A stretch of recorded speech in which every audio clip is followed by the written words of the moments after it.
Alors j'ai 3 cordes à l'arc de mon métier. Je suis administrateur de société. Je fais du conseil en levée de fonds et en fusion-acquisition d'entreprises. Et je fais du redressement d'entreprises en difficulté. Et comme depuis près de 30 ans, je vis une vraie passion avec l'Afrique, avec les Afriques, j'exerce de plus en plus ces 3 métiers sur ce continent.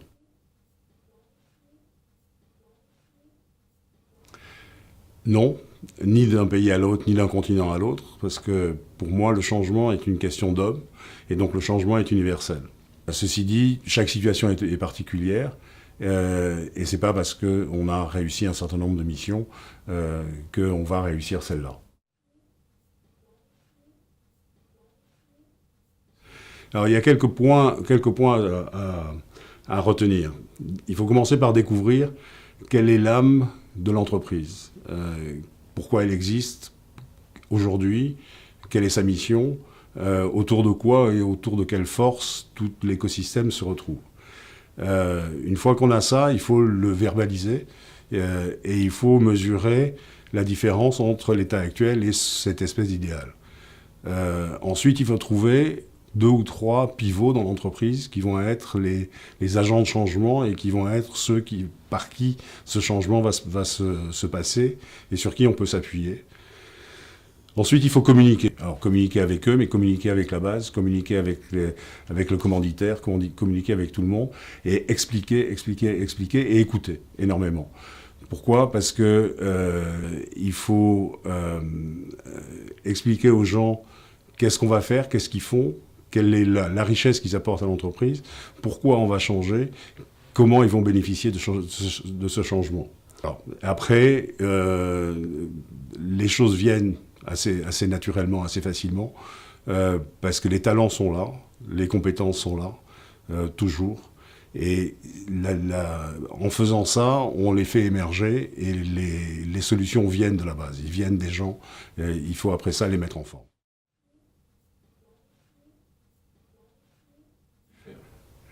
Là aussi, il faut communiquer, parce qu'il est important dans ces missions d'avoir une liberté d'action quasiment totale. Pour ça, il faut s'assurer dès le départ qu'on est en phase avec le commanditaire et qu'il va nous laisser la bride sur le cou pour pouvoir travailler. Et après, au fur et à mesure du développement de la mission, encore une fois, communiquer pour le rassurer et pour s'assurer qu'on est toujours en phase.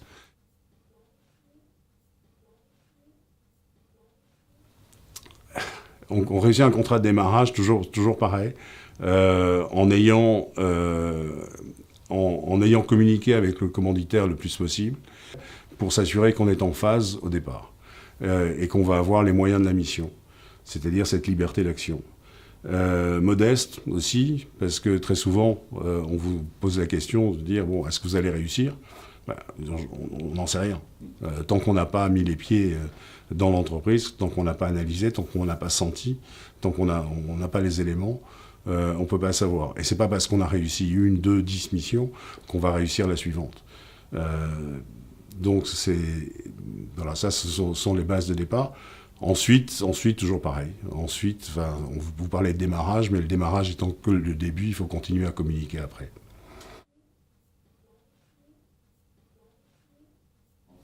Alors, il n'y a pas une nature du changement, il y a plusieurs natures et elles se découvrent au fur et à mesure en avançant.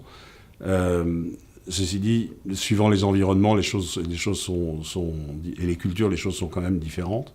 En Afrique, qui est beaucoup mon terrain d'action aujourd'hui, et qui est où les sociétés se découvrent, se développent à une allure folle, et où, en comparaison avec l'Europe, en fait, le développement se fait en quelques dizaines d'années sur ce que nous avons fait, nous, en quelques centaines.